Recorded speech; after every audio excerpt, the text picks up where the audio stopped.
Is Battlefield 2042 worth playing now? I say it is, and I'll tell you why and what I like about the game. DICE has done a great job at updating 2042 as it first released as a buggy mess with optimization issues, server issues, and game-breaking bugs.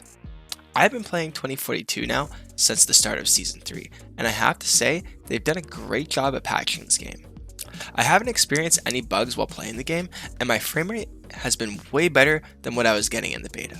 I remember I was averaging around 50 frames, where now I'm getting 80 to 100 frames. Alright, let's talk maps and gameplay. DICE has done a great job reworking the maps in the game, such as Kaleidoscope, Renewal, Orbital, Manifest, and just recently, Breakaway.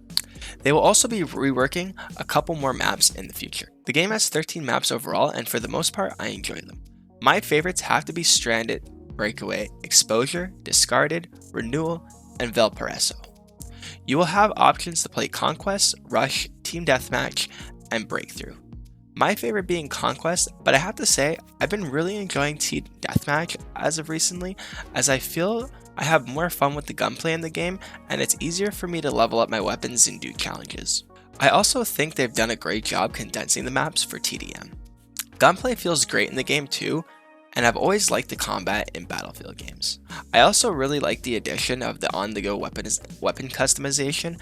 I like that if I'm going in close quarters, I can equip a red dot and an extended mag, or a different barrel.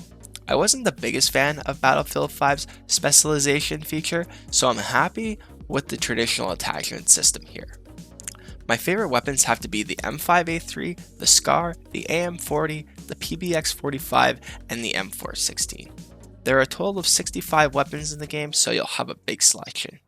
I'm still unlocking weapons, so I can't wait to use them. I think if you're a new player, that leveling the M5A3 is a great option, as it is an overall balanced weapon. The vault weapons are also really fun to use, but they're limited with attachments, making them not that great of an option to use, but DICE will be fixing this in Season 5.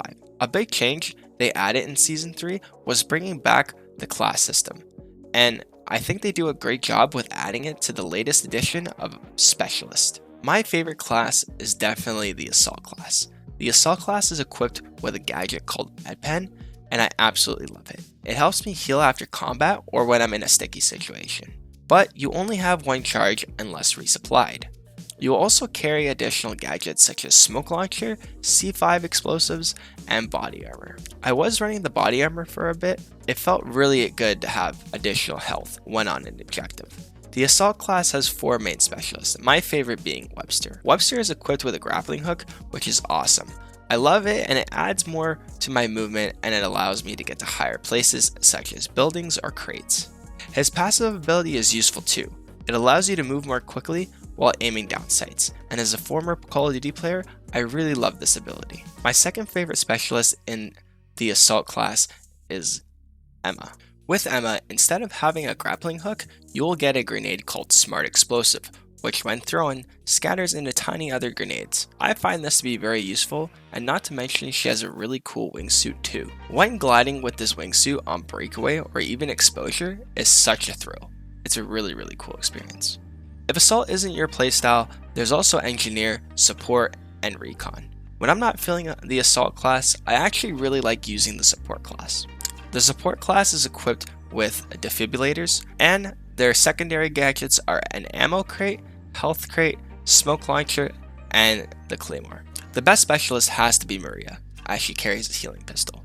I find the healing pistol to come really clutch when in high combat scenarios. Now, I can't really say what I like about the other classes because I haven't had enough time with them, but overall, I feel like the class system is solid, and I think the gameplay is really good. I do think you should give this game a try during a free weekend or when it's on sale. I think DICE is doing a way better job at updating this game over what Infinity Ward is doing with Call of Duty, as Call of Duty has lackluster maps and bad gameplay design choices. Can't forget to mention the lack of content in multiplayer either, but I'll leave that discussion for another day. I really hope DICE decides to do a year 2 for this game, as it's shaping up to be a great Battlefield. Anyways, that's what I think about the game and what I like about it.